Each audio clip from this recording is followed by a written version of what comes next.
निगमकल्पतरोर्गलितं फलं शुकमुखादमृतद्रवसंयुतं पिबत भागवतं रसमालयं मुहुरहो रसिका भुवि भावुकाः। कृष्णाय वासुदेवाय देवकी नंदनाय च नंदगोपकुमाराय ಗೋವಿಂದಾಯ ನಮೋ ನಮಃ. ಮಹಾರಾಜ ಆದ, ಜನರ ಪ್ರೀತಿ ಪಾತ್ರನಾದ, ತಂದೆ ವಾನಪ್ರಸ್ಥನಾಗಿ ಉತ್ಥಾನಪಾದ ಹೋದ, ಸುರುಚಿ ಚಿಕ್ಕಮ್ಮನ ಮಗ ಉತ್ತಮ ಬೇಟೆ ಆಡ್ತೀನಿ ಅಂತ ಹೋದ, ಯಕ್ಷನ ಜೊತೆಯಲ್ಲಿ ಜಗಳ ಯುದ್ಧ ಮಾಡ್ಕೊಂಡ, ಕಡೆ ಸತ್ತೇ ಹೋದ. ಅವನು ಯಕ್ಷ ಹೊಡೆದಾಕ್ಬಿಟ್ಟ ಉತ್ತಮನ್ನ. ಮಗ ಎಲ್ಲೋ ಬರಲಿಲ್ವಲ್ಲ ಅಂತ ಹುಡುಕೊಂಡು ಸುರುಚಿ ಕಾಡಿಗೆ ಹೋದ್ಲು. ಅಲ್ಲಿ ಕಾಡ್ಗಿಚ್ಚು ಹತ್ಕೊಂಡ್ಬಿಡ್ತು. ಕಾಡ್ಗಿಚ್ಚಿನಲ್ಲಿ ಸುಟ್ಟು ಅವಳು ಬೂದಿ ಆದ್ಲು. ಈ ಎರಡು ವಿಚಾರಗಳನ್ನು ಕೇಳಿ ಕನಲಿ ಕೆರಳಿ ಕೆಂಡ ಮಂಡಲ ಆಗಿರತಕ್ಕಂಥ ಧ್ರುವ ತನ್ನ ಸಮಸ್ತ ಸೈನ್ಯವನ್ನು ತಗೊಂಡು ಬಂದು ಯಕ್ಷರಾಜನಾಗಿರತಕ್ಕಂಥ ಕುಬೇರನ ಮೇಲೆ ಘನಘೋರವಾಗಿರತಕ್ಕಂಥ ಯುದ್ಧ ಮಾಡ್ದ. ಆಗ ಯುದ್ಧ ಆಗ್ತಾ ಇರುವಾಗ ಧ್ರುವನ ತಾತ ಸ್ವಯಂಭೂ ಮನು ಅಲ್ಲಿ ಬರ್ತಾನೆ. ಬಂದು ಇಲ್ವೋ ಕೋಪ ಯಾಕೋ ನಿನಗೆ, ಕೋಪ ಬಿಡು, ಸಾಕ್ಷಾತ್ ಪರಮಾತ್ಮನ ದರ್ಶನ ಸಂದರ್ಶನ ಅನುಗ್ರಹ ಆಗಿರತಕ್ಕಂಥವನು ನೀನು ಯುದ್ಧಕ್ಕೆ ಬಂದಿದೆಯಲ್ಲೋ, ರಣನೀತಿ ಮಾಡ್ತಿದೆಯಲ್ಲ, ನಾಚಿಕೆ ಆಗೋದಿಲ್ವಾ, ಬಿಡು, ದೈವ ಸಾಕ್ಷಾತ್ಕಾರದ ಹಾದಿ ಹಿಡಿ ಅಂತ ಹೇಳಿದಾಗ ಆಗ ಕುಬೇರ ಹೇಳ್ತಾನೆ, ನೀನು ಮೂಲತಃ ಒಳ್ಳೆ ಸ್ವಭಾವ, ಒಳ್ಳೆ ಸಂಸ್ಕಾರ, ಪರಮಾತ್ಮನ ದರ್ಶನ ಆಗಿರೋನು, ನಿನಗೊಂದು ವರ ಕೊಡ್ತೀನಿ ಕೇಳು ಅಂತಾನೆ. ಆವಾಗ ಹೇಳ್ತಾನೆ, ಎಂತೆಂಥ ಭಕ್ತರು ಎಂಥ ಸಜ್ಜನರು ಕೂಡ ಯಾವುದೋ ಒಂದು ಗಳಿಗೆನಲ್ಲಿ ವಿಚಲಿತರಾಗಿ ಕೆಟ್ಟದಾಗಿ ನಡ್ಕೊಂಡ್ಬಿಡ್ತಾರೆ ಅನ್ನೋಕ್ಕೆ ಇದೇ ನಿದರ್ಶನ. ನಾನೇನಿದೆ ಅವ್ರು ಹೇಳ್ತಾರೆ, ನನಗೆ ಪರಮಾತ್ಮನ ಸಾಕ್ಷಾತ್ಕಾರ ಹೋಗಿದೆ, 36,000 ವರ್ಷ ಸಿಂಹಾಸನ ಮೇಲೆ ಕೂತ್ಕೊ, ಆಮೇಲೆ ಜ್ಯೋತಿರ್ಮಂಡಲ ಒಡೆಯಾಗು ಅಂತ ಹೇಳಿದಾನೆ. ಇಂಥವನು ಯಾವುದೋ ಒಂದು ಕಾರಣಕ್ಕಾಗಿ ಜಗಳ ಮಾಡಿಕೊಂಡು ರಣನೀತಿ ಇಟ್ಕೊಂಡು ಯುದ್ಧಕ್ಕೆ ಬಂದು ನೀನು ದೇವತೆ ನಿನ್ನ ಜೊತೆ ಯುದ್ಧ ಮಾಡಿದ್ದೀನಲ್ಲ, ಇದು ಯಾವ ಭಕ್ತನಿಗೂ ಹಾಕ್ಕೊಡ್ದಿನ ಮೇಲೆ ಪ್ರತಿ ಸಾಜ್ಜನರು ಸಾತ್ವಿಕರಿಗೆ ಯಾವಾಗಲೂ ಪರಮಾತ್ಮನಲ್ಲಿ ಭಕ್ತಿ ಹರಿತಾ ಇರಬೇಕು. ಅವ್ರಿಗೆಲ್ಲೂ ವಿಚಲಿತರಾಗ್ಕೊಡ್ದು, ವಿಕ್ಷಿಪ್ತರಾಗ್ಕೊಡ್ದು, ದಾರಿ ತಪ್ಪಕೊಡ್ದು, ಡೈವರ್ಷನ್ನು ಡಿಸ್ಟಾರ್ಷನ್ನು ಹಾಕ್ಕೊಡ್ದು, ದಯವಿಟ್ಟು ಅನುಗ್ರಹ ಮಾಡು ಅಂತ ಕೇಳಿ ಅನುಗ್ರಹ ಮಾಡ್ದ. 36,000 ವರ್ಷಗಳ ಕಾಲ ರಾಜ್ಯಭಾರ ಮಾಡ್ದ. ಅವನಿಗೆ ಮದುವೆ, ಧ್ರುವನ ಹೆಂಡತಿ ಯಾರು ಅಂತನ್ನೋದೊಂದು. ಯಾರು ಅಂತಂದರೆ ಪರಮಾತ್ಮ ಇಡೀ ಭೂಮಂಡಲವನ್ನು ಶಿಂಶುಮಾರ ರೂಪ, ಚೇಳಿದ ರೂಪದಲ್ಲಿ ಕೊಂಡಿಗೆ ಸಿಕ್ಕಿಸ್ಕೊಂಡು ಬ್ಯಾಲೆನ್ಸ್ ಮಾಡ್ತಾ ಇರ್ತಾನೆ. ಆ ಪರಮಾತ್ಮ ಭಗವಂತನ ಹೆಸರು ಶಿಂಶುಮಾರ ಅಂತ. ಆ ಶಿಂಶುಮಾರ ಅನ್ನತಕ್ಕಂಥ ಪರಮಾತ್ಮ ಅವನ ಮಗಳು ಭ್ರಮಿ ಅಂತಂದ್ಬಿಟ್ಟು ಸಾಕ್ಷಾತ್ ಮಹಾವಿಷ್ಣು ಶಿಂಶುಮಾರ ರೂಪ ಆಗಿ ಬ್ರಹ್ಮಾಂಡವನ್ನು ತನ್ನ ತೆಕ್ಕೆಗೆ ಸಿಕ್ಕಿಸ್ಕೊಂಡಿರ್ತಾನೆ. ಅಂಥ ಶಿಂಶುಮಾರನ ಮಗಳು ಭ್ರಮಿ ಆ ಭ್ರಮಿಯನ್ನು, ತನ್ನ ಮಗಳನ್ನು ಮಹಾವಿಷ್ಣು ಶಿಂಶುಮಾರ ಧ್ರುವನಿಗೆ ಕೊಟ್ಟು ಮದುವೆ ಮಾಡ್ದ. ಆಮೇಲೆ ವಾಯುದೇವರು ಅವನ ಮಗಳು ಇಳ ಅಂತಂದ್ಬಿಟ್ಟು ವಾಯುದೇವರ ಮಗಳು, ಆ ಇಳ ಅನ್ನತಕ್ಕಂಥವಳನ್ನ ಈ ಧ್ರುವನಿಗೆ ಕೊಟ್ಟು ಮದುವೆ ಮಾಡಿ ಹರಿವಾಯುಗಳ ಅನುಗ್ರಹ ಅಳಿಯಾದ, ಅವರಿಬ್ಬರು ಅನುಗ್ರಹಕ್ಕೆ ಪಾತ್ರ ಆದ. 36,000 ವರ್ಷಗಳ ರಾಜ್ಯಭಾರ ಮಾಡ್ದ. ಅದೆಲ್ಲ ಆಯಿತು 36,000 ವರ್ಷವೂ ಆಯಿತು. ಈಗ ಮುಗೀತು, ವಿಮಾನ ಬಂತು, ಹೋಗಬೇಕು. ವಿಮಾನ ಬಂದು ನಿಂತ್ಕೊಂತು, ದೇವದೂತರು ಬಂದರು. ನಿನಗೆ ಜ್ಯೋತಿರ್ಮಂಡಲದ ಒಡೆಯಾಗೋದಕ್ಕೆ ದೇವರು ಆಜ್ಞೆ ಮಾಡಿದ್ದಾನೆ, ನೀನು ಹತ್ತು, ಯಾವ ಭೂಮಿ ಮೇಲಿರೋ ರಾಜರಿಗೂ ಸಿಕ್ಕಿಲ್ಲ. ಸೂರ್ಯ ಚಂದ್ರ ಗ್ರಹಗಳು ನಕ್ಷತ್ರಗಳು ಎಲ್ಲ ನಿನಗೆ ಸಪ್ತರ್ಷಿಗಳು ಎಲ್ಲ ನಿನಗೆ ಸುತ್ತುವರಿತಾರೆ. ನೀನು you will be commanding all of them, ಹತ್ತು ಇದರೊಳಗಡೆ ಅಂತಾನೆ. ಆವಾಗ ಅವನು ಹೇಳ್ತಾನೆ, 5 ವರ್ಷದ ಮಗು ನಾನು, ಹಿಂದೆ ಗೊತ್ತಿಲ್ಲ ಮುಂದೆ ಗೊತ್ತಿಲ್ಲ ಏನೂ ಗೊತ್ತಿಲ್ಲ, ಘನಘೋರ ಅರಣ್ಯ ಅದು. ಯಾವ ತಾಯಿ ತಾನೇ ತನ್ನ ಮಗನ ಹೆಬ್ಬುಲಿಗೆ ಸಿಂಹಕ್ಕೆ ಚಿರತೆ ಬಾಯಿ ಕೊಡ್ತಾಳೆ? ನನ್ನ ತಾಯಿ 5 ವರ್ಷದ ಮಗು ನಾನು, ಅವಳ ಸಮಗ್ರ ಆಶೀರ್ವಾದ ಅನುಗ್ರಹವನ್ನು ಧಾರೆ ಎರೆದು ಹೋಗೋ ತಪಸ್ಸಿಗೆ ಮಾಡೋ ದರ್ಶನ ದೇವ್ರದ್ದು ಅಂತ ಕಳಿಸಿದ್ಲಲ್ಲ, ಆ ತಾಯಿ ಹಿಂದಿನ ಅವಳ ಆಶೀರ್ವಾದ ಬಲ, ಅವಳ ಧೈರ್ಯದ ಬಲ, ಅವಳ ಧೃತಿ ಬಲ, ಅವಳ ದೃಢದ ಬಲ, ಅವಳ ಬಲಿಷ್ಠವಾಗಿರತಕ್ಕಂಥ ಪತಿವ್ರತೆ ಧರ್ಮದ ಬಲ, ಅದರಿಂದ ನನಗೆ ಈ ಸಾಧನೆ. ಆದ್ದರಿಂದ ನಾನು ಜ್ಯೋತಿರ್ಮಂಡಲದ ಒಡೆಯ ಫ್ಲೈಟಲ್ಲಿ ಕೂತ್ಕೊ ಅಂತ ಹೇಳ್ತಿದ್ದೀರಾ, ನಮ್ಮ ತಾಯಿನೂ ಅಲ್ಲಿ ಕರ್ಕೊಂಡು ಹೋಗಿ ಅವಳು ಆ ಸುಖ ನೋಡೋ ಭಾಗ್ಯ ಇದ್ದರೆ ಮಾತ್ರ ಬರ್ತೀನಿ. ಇಲ್ಲದೆ ಹೋದರೆ ಜ್ಯೋತಿರ್ಮಂಡಲನೂ ಬೇಡ, ನೀನು ಫ್ಲೈಟು ಬೇಡ, ನನ್ನ ಪಾಡಿ ನಾನು ಆ ಕಾಡಿಗೆ ಹೋಗ್ತೀನಿ. ಆವಾಗ ಅವ್ರು ಹೇಳ್ತಾರೆ, ದೇವರು ನಿನಗೆ ಕಾಡಿನಲ್ಲಿ ದರ್ಶನ ಕೊಟ್ಟನಲ್ಲ ವಾಸುದೇವ, ಅವಾಗ ನೀನೇನು ಹೇಳಿದೆ? ನನಗೇನು ಬೇಕು ಅಂತ ನನಗೇನು ಗೊತ್ತು, ನನಗೇನು ಬೇಕು ಅಂತ ನನಗಿಂತ ಚೆನ್ನಾಗಿ ನಿನಗೆ ಗೊತ್ತು ಅಂತ ನೀನು ಹೇಳ್ದೋ ಇಲ್ವೋ? ಹೌದು. ಈಗ ನಿನಗೇನು ಬೇಕು ಅಂತ ಅವನಿಗೆ ಗೊತ್ತಿರಲ್ವಾ? ಓ ಹೌದಲ್ವಾ, ಈ ಫ್ಲೈಟ್ ಇದೆಯಲ್ಲ, ನೀನು ಕೂತ್ಕೊಬೋದು, ಹೌದು. ಈ ಫ್ಲೈಟಿಗೆ ಮುಂಚೆ ಅಲ್ಲೊಂದು ಇನ್ನೊಂದು ಫ್ಲೈಟ್ ಕಾಣ್ತಾ ಇದೆಯಾ ನೋಡಿ, ಬಗ್ಗೆ ನೋಡೋದು. ಅಲ್ಲಿ ಆ ಕ್ಯಾಬಿನಲ್ಲಿ, ಪೈಲಟ್ ಕ್ಯಾಬಿನಲ್ಲಿ ಒಂದು ಸ್ತ್ರೀ ಆಕೃತಿ ಕಾಣ್ತಿದ್ಯಾ? ಸರಿಯಾಗಿ ನೋಡು ಗ್ಲಾಸಲ್ಲಿ. ಹಾಂ, ನಿಮ್ಮಮ್ಮನ್ನು ಈಗಾಗಲೇ ಬೋರ್ಡಿಂಗ್ ಪಾಸ್ ಕೊಟ್ಟು ಕೂಡಿಸಿದ್ದೀವಿ ನಾವಲ್ಲಿ. ಈ ಧ್ರುವನಿಗೆ ಉತ್ಕಲ, ಕಲ್ಪ, ವತ್ಸರ ಅನ್ನತಕ್ಕಂಥ 3 ಜನ ಮಕ್ಕಳು. ಅದರಲ್ಲಿ ಉತ್ಕಲ, ಕಲ್ಪ ಅನ್ನತಕ್ಕಂಥವ್ರು ಇಬ್ಬರು ಯೋಗಿಗಳಾಗಿ ಕಾಡಿಗೆ ಸನ್ಯಾಸ ಕೊಟ್ಟೋದ್ರು. ವತ್ಸರ ಅನ್ನತಕ್ಕಂಥವ್ನು ರಾಜ ಆದ. ಅವನು ಸ್ವರ್ವಿತಿ ಅನ್ನತಕ್ಕಂಥವಳನ್ನ ಮದುವೆ ಆದ. ಅವರಿಗೆ 6 ಜನ ಮಕ್ಕಳು. ಅವರಲ್ಲಿ ಹಿರಿಯನಾಗಿರತಕ್ಕಂಥ ಒಂದು ಪುಷ್ಪಾರ್ಣ ಅಂತ. ಆ ಪುಷ್ಪಾರ್ಣನಿಗೆ ಪ್ರಭಾ ಮತ್ತು ದೋಷ ಅನ್ನತಕ್ಕಂಥ 2 ಹೆಂಡತಿಯರು. ಆ ಪ್ರಭಾ ಅನ್ನತಕ್ಕಂಥವನಿಗೆ ಪ್ರಾತಃ, ಮಾಧ್ಯಮ ದಿನ, ಸಾಯಂ ಅನ್ನತಕ್ಕಂಥ 3 ಮಕ್ಕಳು. ದೋಷ ಅನ್ನತಕ್ಕಂಥವಳಿಗೆ ಪ್ರದೋಷ, ವಿಶೀತ, ವೃಷ್ಣ ಅನ್ನತಕ್ಕಂಥ 3 ಮಕ್ಕಳು. ಅದರಲ್ಲಿ ವೃಷ್ಣ ಅನ್ನತಕ್ಕಂಥವನ ಮಗ ಸರ್ವತೇಜಸ್ಸು, ಅವನ ಮಗ ಚಕ್ಷು, ಅವನ ಮಗ ಉಲ್ಮುಖನ ಮಗ ಅಂಗರಾಜ, ಅಂಗರಾಜನ ಹೆಂಡತಿ ಸುನೀತ. ಈ ಅಂಗರಾಜ ಅನ್ನತಕ್ಕಂಥವನು, ಧ್ರುವನ ಮಗ ಅಂಗರಾಜ, ಅದ್ಭುತವಾಗಿ ಇವರೆಲ್ಲ ಪರಂಪರೆ. ಆ ಧ್ರುವನ ಮಗನ ಪರಂಪರೆಯಲ್ಲಿ ಬಂದಿರತಕ್ಕಂಥವನು ಅಂಗರಾಜ, ಪರಮಧಾರ್ಮಿಕರಾಗಿರತಕ್ಕಂಥ ಶ್ರೇಷ್ಠ ಚಕ್ರವರ್ತಿ ಆಗಿರತಕ್ಕಂಥವನು. ಅವನ ಹೆಂಡತಿ ಸುನೀತೆ ಅಂತ. ಇವರಿಬ್ಬರಿಗೆ ಎಷ್ಟು ದಿನ ಆದರೂ ಮದುವೆ ಆಗಲಿಲ್ಲ. ಅಂಗರಾಜ ಒಳ್ಳೆ ರಾಜರ್ಷಿ ಇದ್ದಾಗಿದ್ದ. ಮದುವೆ ಆಗ ಹೋಗಿ ಏನೋ ಕೇಳ್ಕೊಂಡ ದೇವರನ್ನ, ಯಾಕಪ್ಪ ಬೇಕು ನಿನಗೆ, ದೇವರನ್ನೇ ಮಗ ಅನ್ಕೋ, ಇಲ್ಲ ಬೇಕಲ್ಲ ಅಂತಂದ. ಸರಿ, ದುಷ್ಟನೋ ದುರ್ಮಾರ್ಗನೋ ಯಾವನೋ ಒಂದು ಮಗು ಅಂತ ಇರಲಿ ಅಂತಂದ. ಮಗು ಆಯಿತು. ಅವನ ಹೆಸರು ವೇನ ಅಂತ. ಆ ವೇನ ದುರ್ಮಾರ್ಗ, ದುಷ್ಟ, ಅವನು ಚಿಕ್ಕ ಹುಡುಗ, ಮಗು ಆಗಿದ್ದಾಗಲೇ ಅರಮನೆಯಿಂದ ಹೋಗೋದು. ರಾಜನ ಮಗ ಅರಮನೆಯಿಂದ ಹೋಗುವಾಗ ದೊಡ್ಡವನು ಗೋಣಿಚೀಲ ತೊಗೊಂಡೋಗೋದು. ಆಟ ಆಡ್ತಾ ಇರುವಾಗ ಮಕ್ಕಳು ಯಾರೋ ಒಂದೊಂದೇ ಮಕ್ಕಳೆಲ್ಲರೂ ಹೋಗ್ತಿದ್ರೆ ಮೆಲ್ಲಿಗೆತ್ತಿ ಗೋಣಿಚೀಲದಲ್ಲಿ ಹಾಕೊಂಬೋದು. 5-6 ಮಕ್ಕಳು ಅದರಲ್ಲಿ ಫುಲ್ ಆದ ತಕ್ಷಣ ತೊಗೊಂಬಂದು ಬಾವಿಗೆ ಹೋಗಿ ನದಿಗೂ ಎಸೆಯೋದು. ಇಂಥ ದುಷ್ಟ ಆಟಗಳು, ಮಗುವಾಗಿದ್ದಾಗಲೇ ದುಷ್ಟ ಆಟಗಳು. ಮುಂದೆ ಜನರನ್ನು ಹಿಂಸೆ ಮಾಡೋಕ್ಕೆ ಶುರು ಮಾಡ್ದ, ಲೂಟಿ ಮಾಡ್ದ, ದಂಗೆ ಮಾಡ್ದ, ಪ್ರಾಣಿ ಹತ್ಯೆ ಮಾಡ್ದ, ಎಲ್ಲರನ್ನೂ ಕೊಂದು ಹಾಕತಕ್ಕಂಥದ್ದು. ಮನುಷ್ಯರ ಹತ್ಯೆನೇ ಅವನ ಪ್ರತಿನಿತ್ಯ ಧರ್ಮ ಆಯಿತು. ಕಡೆಗೆ ಗಿಳಿಗಳನ್ನು, ಪಾರಿವಾಳಗಳನ್ನು ನೋಡ್ತು ಅಂದರೆ ಕತ್ತಿಸ್ಕೋದು, ಎದುರುಗಡೆನೇ ಸಾಯಿಸೋದು. ಇಂಥ ಕಡೆಗೆ ಅವನಿಗೆ ಮಗನನ್ನು ಪಡಿಲಿಲ್ಲ ಅನ್ನತಕ್ಕಂಥ ಚಿಂತೆಗಿಂತ ಇಂಥ ಮಗನ ಯಾಕೆ ಪಡೆದ್ನೇವು ಅಂತ ಚಿಂತೆ ಜಾಸ್ತಿಯಾಗಿ ಈಗ ದೇವರಲ್ಲಿ ಕೇಳ್ಕೊಂಡ. ತಡೆಯೋಕ್ಕಾಗಲೇ ಇಲ್ಲ. ನನ್ನ ಹೆಸರು, ನನ್ನ ಕೀರ್ತಿ, ಕುಲ ಎಲ್ಲ ಹಾಳು ಬಿದ್ದೋಯ್ತು ಅಂತ ರಾತ್ರೋರಾತ್ರಿ ಕೇಳದೆ ಕಾಡು ಹೊರಟೋದ. ಇವನೇನು ಮಾಡ್ದ ವೇನ, ಬೆಳಗ್ಗೆ ಎದ್ದ ತಕ್ಷಣ ಮಿನಿಸ್ಟ್ರಿಗಳಿಗೆ ಹೇಳಿ ಕಳಿಸ್ದ. ನಮ್ಮಪ್ಪ ಬೆಳಗಿನ ಜಾವ 4 ಗಂಟೆಗೆ ಎದ್ದ, ನನಗೆ ಜ್ಞಾನೋದಯ ಆಗಿದೆಯೋ, ನಾನು ಕಾಡಿಗೆ ಹೋಗಬೇಕು, ನನಗಾಗಲೇ ದೇವರು ಸೂಚನೆ ಕೊಟ್ಟಿದ್ದಾರೆ, ಬಾ ಅಂಥೇಳಿ ನನ್ನೇ ಸಿಂಹಾಸನ ಮೇಲೆ ಕೂಡಿಸಿ ಪಟ್ಟಾಭಿಷೇಕ ಮಾಡಿದ್ದಾನೆ. ನಾನೇ ರಾಜ, ನಮ್ಮ ತಂದೆ ನನಗೆ ರಾಜ್ಯತ್ವ ಕೊಟ್ಟಿದ್ದಾನೆ. ಈಗ ರಾಜ 12 ಗಂಟೆ ಕ್ಯಾಬಿನೆಟ್ ಮೀಟಿಂಗಿದೆ ಬನ್ನಿ ಅಂತ ಎಲ್ರಿಗೂ ಹೇಳಿ ಕಳಿಸ್ದ. 12 ಗಂಟೆಗೆ ಬಂದ ತಕ್ಷಣ ಭಾಗವತ ಹೇಳ್ತಾ ಇದೆ, first time in the history of this Hindu Sanatana Dharma constitution change ಮಾಡ್ದ. ಫಸ್ಟ್ ಟೈಮ್ ಕಾನ್ಸ್ಟಿಟ್ಯೂಷನ್ ಚೇಂಜ್ ಮಾಡಿದ್ದು ಈ ವೇನ ಅನ್ನೋನು. ಏನು ಚೇಂಜ್ ಮಾಡ್ದ ಅಂತಂತಂದರೆ, my father has decorated me, delegated to me and coronated me and empowered me to do anything with this country. So the first job that I am doing is to change the constitution of this country. ಏನು change ಮಾಡ್ದ? ನಯಸ್ತವ್ಯಂ ನ ದಾತವ್ಯಂ ನ ಹೋತವ್ಯಂ ದ್ವಿಜಾ ಕ್ವಚಿತ್ ಇದೀ ಧರ್ಮಂ ಭೇರಿ ಘೋಷೇಣ ಸರ್ವತಃ. ಈ ಭಾರತದಲ್ಲಿ, ಈ ದೇಶದಲ್ಲಿ ಇವತ್ತಿನಿಂದ ಇನ್ನು ಮುಂದೆ ಯಾರು ಯಾಗ, ಯಜ್ಞ, ಹವನ, ಹೋಮ, ದಾನ, ಧರ್ಮ, ದೈವ, ಪೂಜೆ ಯಾರೂ ಮಾಡಿಕೊಡ್ದು.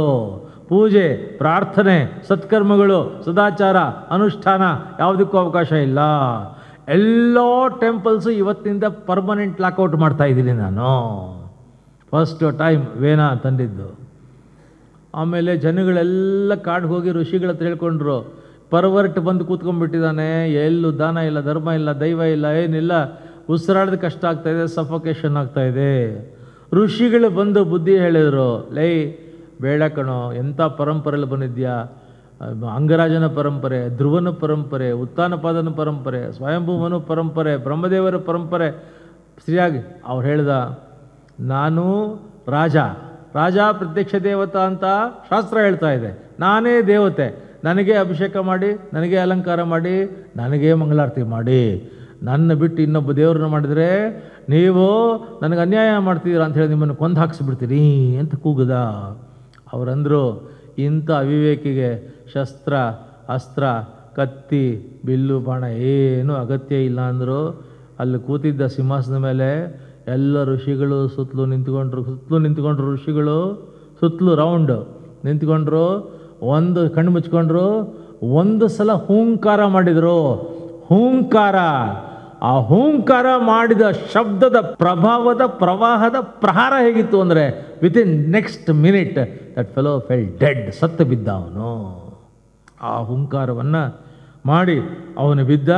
ಋಷಿಗಳು ಹೊರಟೋದ್ರು. ಅವನು ಹೋದ್ನಲ್ಲ, ಪಾಪಿ ಹೋದ ಅಂತಂದ್ರು ಋಷಿಗಳು ಹೊರಟೋದ್ರು. ಈಗೇನಾಯಿತು? ರಾಜನೇ ಇಲ್ಲ.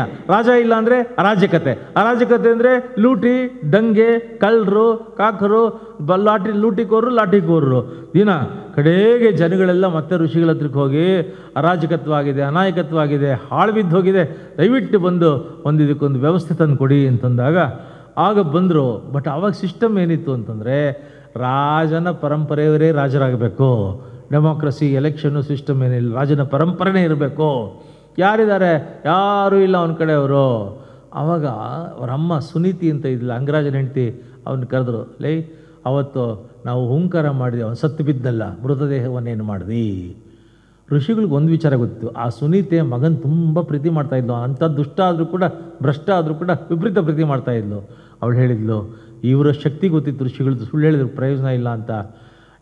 ರಾಸಾಯನಿಕ ಎಣ್ಣೆಯ ಆ ದ್ರವದ ಕೊಪ್ಪರಿಗೆಯಲ್ಲಿ ಅವನ ಮೃತ ಶರೀರವನ್ನು ಇನ್ನೂ ಸುರಕ್ಷಿತವಾಗಿಟ್ಟು ದಿನ ನೋಡ್ಕೊಳ್ತಾ ಇದ್ದೀನಿ ಅಂತಂದ್ಲು. ತರಿಸಿ ಆ ಮೃತ ಶರೀರವನ್ನು ಅಂತಂದರು. ಮೃತ ಶರೀರವನ್ನು ಋಷಿಗಳು ತರಿಸಿದ ತಕ್ಷಣ ಎಲ್ಲರನ್ನು ಕರೆಸಿ ಆ ಮೃತ ಶರೀರದ ತೊಡೆಯನ್ನು ಋಷಿಗಳು ಕೈಯಲ್ಲಿ ಹಿಡಿದು ಒಂದು ಸಲ ಮಂಥನ ಮಾಡಿದರು, ಮತಿಸಿದರು, ಕಡಿದ್ರು. ಅದನ್ನು ಆ ತೊಡೆ ಕಡಿದ ತಕ್ಷಣ ತೊಡೆಯಿಂದ ಒಬ್ಬ ಧಬಕ್ಕಂತ ಒಬ್ಬ ಧುಮುಕು ಬಂದ ಈಚೆಗೆ. ದಪ್ಪಗಿದ್ದ, ಮೈಯೆಲ್ಲ ರೋಮಗಳು, ವಿಕಾರವಾಗಿದ್ದ, ಹೆಂಗಿದ್ದ, ದಷ್ಟನಾಗಿದ್ದ, ಪುಷ್ಟನಾಗಿದ್ದ. ಏನು ಮಾಡಲಿ, ಏನು ಕೆಲಸ ಅಂತಂದ. ನಿಷಾದ ಕೂತಿರಲ್ಲಿ ಕೆಲಸ ಹೇಳ್ತೀವಿ ಅಂದರು. ಅವನೇ Nishada, hunter, tribal. First tribal person was created was that fellow. ಆಮೇಲೆ ಆ ಬುಡಕಟ್ಟು ಜನಾಂಗ, ಮೂಲ ನಿವಾಸಿಗಳು ಎಲ್ಲ ಬಂದರು. ಅದಾದಮೇಲೆ ಈಗ ಅವನ ಬಲತೋಳನ್ನು ಕಡಿದ್ರು.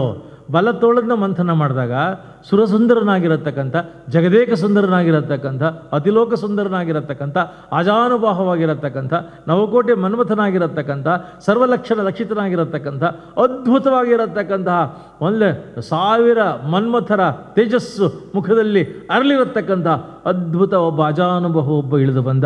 ಆ ಬಲಗಡೆಯ ತೋಳದಿಂದ ಅವನಿಗೆ ಪೃಥು ಅಂತ ಕರೆದರು.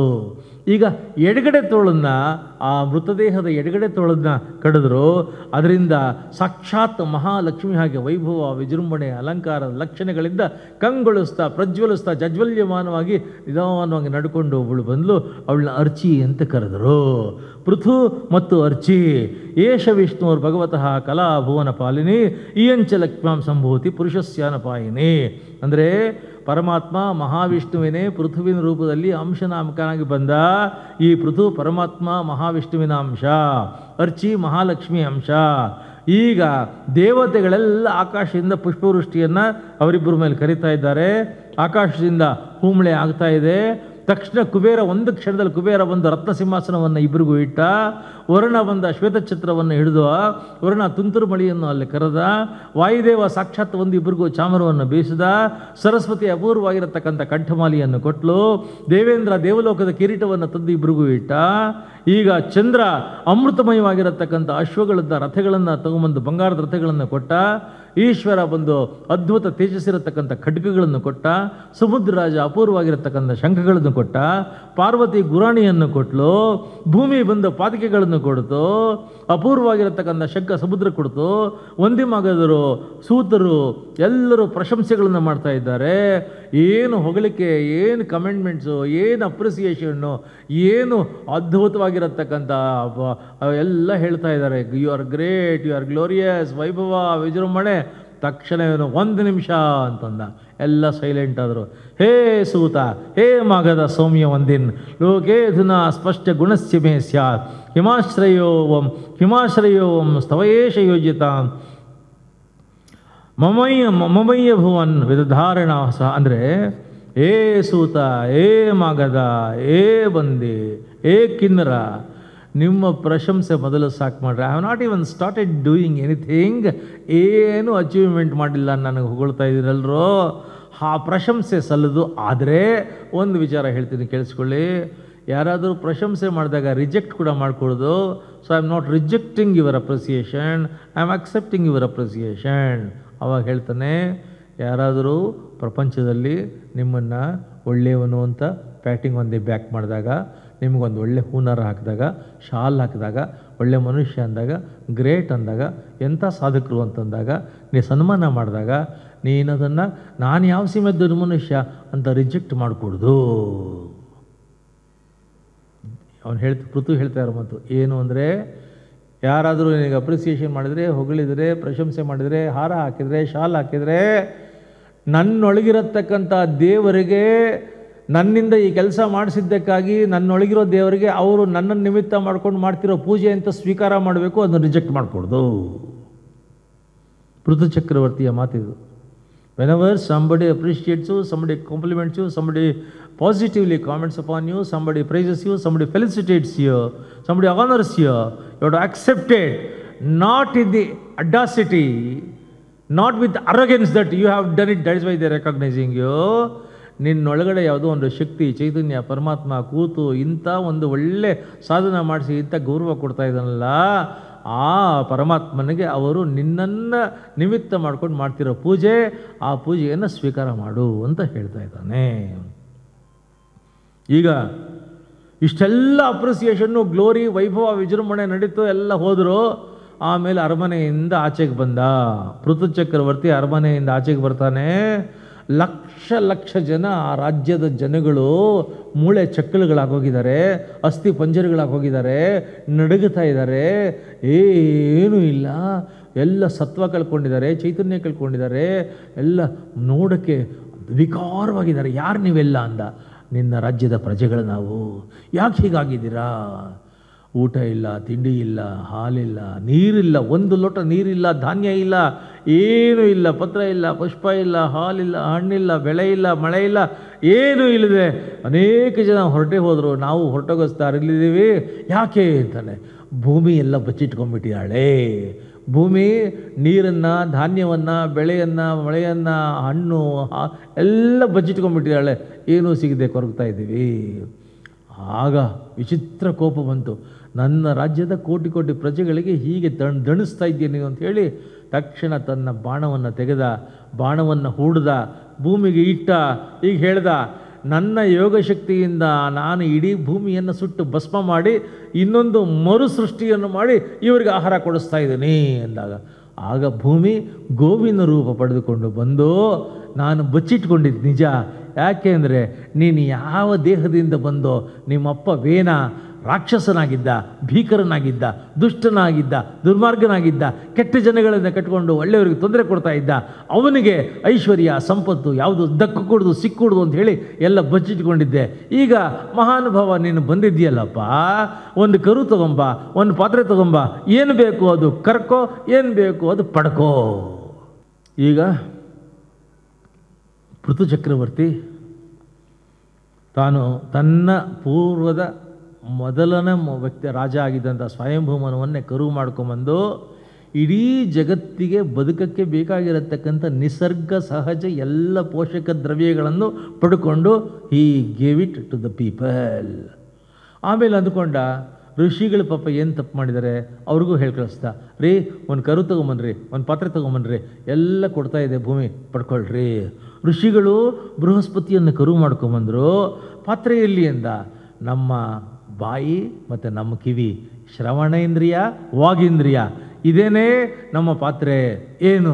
ವೇದವಾಣಿಯನ್ನು ನಮಗೆ ಕೊಡುವಂಥ ಭೂಮಿಯಿಂದ ವೇದವಾಣಿಯನ್ನು ಪಡ್ಕೊಂಡ್ರು. ದೇವತೆಗಳಿಗೆ ಹೇಳಿ ಕಳಿಸ್ದ. ದೇವತೆಗಳು ರಾಜನಾಗಿರತಕ್ಕಂಥ ದೇವೇಂದ್ರನನ್ನು ಕರು ಮಾಡ್ಕೊಂಬಂದರು. ಬಂಗಾರದ ಪಾತ್ರೆ ತೊಗೊಂಬಂದರು. ಬಂಗಾರದ ಪಾತ್ರೆಯಲ್ಲಿ ಭೂಮಿಯಿಂದ ಅಮೃತವನ್ನು, ವೀರ್ಯವನ್ನು, ಓಜಸ್ಸನ್ನು, ಧಾತುಶಕ್ತಿಯನ್ನು, ಧಾರಣಶಕ್ತಿಯನ್ನು, ಬಲಶಕ್ತಿಗಳನ್ನು ಪಡ್ಕೊಂಡ್ರು. ಆಮೇಲೆ ಪಾಪ ಈ ಪಾರ್ಷಿಯಲ್ ಆಗಿ ಕೊಡ್ದಾನೋ, ಪ್ರಿಜುಡಿಸ್ ಆಗಿ ಕೊಡ್ದಾನೋ, ದೇವತೆಗಳಿಗೆ ಕೊಡಿಸ್ದೆ. ದೈತ್ಯರು ದಾನವರು ಏನು ಪಾಪ ಮಾಡಿದ್ದಾರೆ ಅಂಥೇಳಿ ದೈತ್ಯರು ದಾನವರಿಗೆ ಹೇಳಿ ಕಳಿಸ್ದ. ದೈತ್ಯರು ದಾನವರು ಉಪಾಯ ಮಾಡಿದರು. ಪ್ರಹ್ಲಾದನನ್ನು ಕರು ಮಾಡಿಕೊಂಡ್ರು, ಕಬ್ಬಿಣದ ಪಾತ್ರೆ ತೊಗೊಂಬಂದರು, ಕಬ್ಬಿಣದ ಕೊಪ್ಪರಿಗೆ ತೊಗೊಂಬಂದರು. ಕಬ್ಬಿಣದ ಕೊಪ್ಪರಿಗೆನಲ್ಲಿ ಸುರಿಯನ್ನು ಲಿಕ್ಕರ್ ಪಡ್ಕೊಂಡು ತೊಗೊಂಡು ಹೋದರು. ಈಗ ಗಂಧರ್ವರಿಗೆ ಅಪ್ಸರಿಯರಿಗೆ ಹೇಳಿ ಕಳಿಸ್ದ. ಅವರು ಕಮಲದ ಹೂವನ್ನೇ ಪಾತ್ರೆಯನ್ನಾಗಿ ಪದ್ಮಪಾತ್ರೆಯನ್ನು ಮಾಡ್ಕೊಂಡು ಬಂದರು, ವಿಶ್ವಾವಸವನ್ನು ಕರುವನ್ನಾಗಿ ಮಾಡಿಕೊಂಡ್ರು, ಗಂಧರ್ವ ವಿದ್ಯೆ, ಸಂಗೀತ, ನರ್ತನ, ನೃತ್ಯ ಅವುಗಳನ್ನೆಲ್ಲ ಪಡ್ಕೊಂಡು ಹೋದರು. ಸಿದ್ಧರಿಗೆ ಹೇಳಿ ಕಳಿಸ್ದ, ಕಪಿಲನನ್ನು ಕರು ಮಾಡ್ಕೊಂಡು ಬಂದರು, ಅಣಿಮಾದಿ ಅಷ್ಟಸಿದ್ಧಿಗಳನ್ನು ಪಡ್ಕೊಂಡು ಹೋದರು. ವಿದ್ಯಾಧರರಿಗೆ ಹೇಳಿ ಕಳಿಸ್ದ, ಅವ್ರು ಹೇಳಿದರು ಬಂಧನ ಸಾಕಾಗಿದೆ, ಆಕಾಶದಲ್ಲಿ 14 ಲೋಕಗಳಲ್ಲಿ ಯಾವಾಗಂದ್ರೆ ಆವಾಗ ಎಲ್ಲಂದರಲ್ಲಿ ಸ್ವಚ್ಛವಾಗಿ ಹಾರಿಕೊಂಡು ನಮ್ಮ ಪಾಡಿಗೆ ನಾವು ಸ್ವತಂತ್ರವಾಗಿ ಹೋಗತಕ್ಕಂಥ ಬೇಕು ಅಂತಂದರು. ಅದು ಪಡ್ಕೊಂಡ. ಈಗ ಯಕ್ಷ, ರಕ್ಷ, ಭೂತ, ಪ್ರೇತ, ಪಿಶಾಚರು ಅವ್ರಿಗೆ ಹೇಳಿ ಕಳಿಸಿದ್ರು, ನಿಮಗೇನು ಬೇಕೋ ತಗೊಳ್ಳಿ. ಭೈರವ ರುದ್ರನನ್ನು ಕರು ಮಾಡಿಕೊಂಡು ಬಂದರು, ತಲೆ ಬುರುಡೆನೇ ಪಾತ್ರೆಯನ್ನಾಗಿ ಮಾಡಿಕೊಂಡ್ರು, ರಕ್ತ ತುಂಬಿರತಕ್ಕಂಥ ಸುರೆಯನ್ನು ಅದರೊಳಗೆ ಹಾಕಿಸ್ಕೊಂಡು ಹೋದರು. ನಾಗಗಳಿಗೆ ಹೇಳಿಸ್ಕೊಂಡ. ನಾಗಗಳು ತಕ್ಷಕನನ್ನು ಕರು ಮಾಡ್ಕೊಂಡು ಬಂದವು, ಭೂಮಿಯಿಂದ ವಿಷವನ್ನು ಪಡ್ಕೊಂಡು ತೊಗೊಂಡು ಹೋದವು. ಹಸುಗಳಿಗೆ ಹೇಳಿ ಕಳಿಸ್ದ. ಹಸುಗಳು ಕರುವನ್ನೇ ಕರು ಮಾಡ್ಕೊಂಡು ಬಂದು ಹುಲ್ಲನ್ನು ಪಡ್ಕೊಂಡು ಹೋದವು. ಪರ್ವತಗಳಿಗೆ ಹೇಳಿ ಕಳಿಸ್ದ. ಹಿಮವಂತನ ಕರು ಮಾಡ್ಕೊಂಬಂದು ಖನಿಜಗಳನ್ನು ಪಡ್ಕೊಂಡು ಹೋಯಿತು. ಈಗ ಭೂಮಿ ಎಲ್ಲರಿಗೂ ಏನೇನು ಬೇಕೋ ಅಷ್ಟು ಪ್ರೀತಿಯಿಂದ ತುಂಬಿ ತುಂಬಿ ತುಂಬಿ ಕೊಟ್ಟುಬಿಟ್ಲಲ್ಲ. ಭೂಮಿ ಮೇಲೆ ಎಷ್ಟು ಪ್ರೀತಿಯಾಗಿ ಹೋಯಿತು ಅಂತಂದರೆ ಪೃಥು ಚಕ್ರವರ್ತಿ ಹೇಳ್ದ, ಲೇ ನೀನು ಯಾರೂ ಬೇರೆ ಅಲ್ಲ ಕಣೆ, ನೀನು ನನ್ನ ಮಗಳು ದತ್ತು ತೊಗೊಂಡ್ಬಿಡ್ತೇನೆ ಕಣೆ. From today you are my daughter, I am going to take you as my daughter, I will adopt you as my daughter. ಇವತ್ತಿಂದ ನೀನು ಪೃಥು ಚಕ್ರವರ್ತಿಯ ಮಗಳು ಪೃಥ್ವಿ ಅಂತ ಡಿಕ್ಲೇರ್ ಮಾಡ್ದ, ನನ್ನ ಮಗಳು ನೀನು. ಆಮೇಲೆ ನೋಡ್ದ, ಎಲ್ಲೋ ಗುಡ್ಡ, ಎಲ್ಲೋ ಬೆಟ್ಟ, ಎಲ್ಲೋ ಕಂದರ, ಎಲ್ಲೋ ಕಣಿವೆ, ಎಲ್ಲೋ ಸಮುದ್ರ. ನನ್ನ ಮಗಳು ಬ್ಯೂಟಿಫುಲ್ ಆಗಿರ್ಬೇಕ್ರೆ ರೀ, ಆರ್ಗನೈಸ್ಡ್ ಆಗಿರಬೇಕು, ಗ್ಲಾಮರಸ್ ಆಗಿರಬೇಕು, ಎಲ್ಲೋ ಎಲ್ಲೋ ಇರ್ಕೂಡ್ದು ಅಂತ ಹೇಳ್ದ.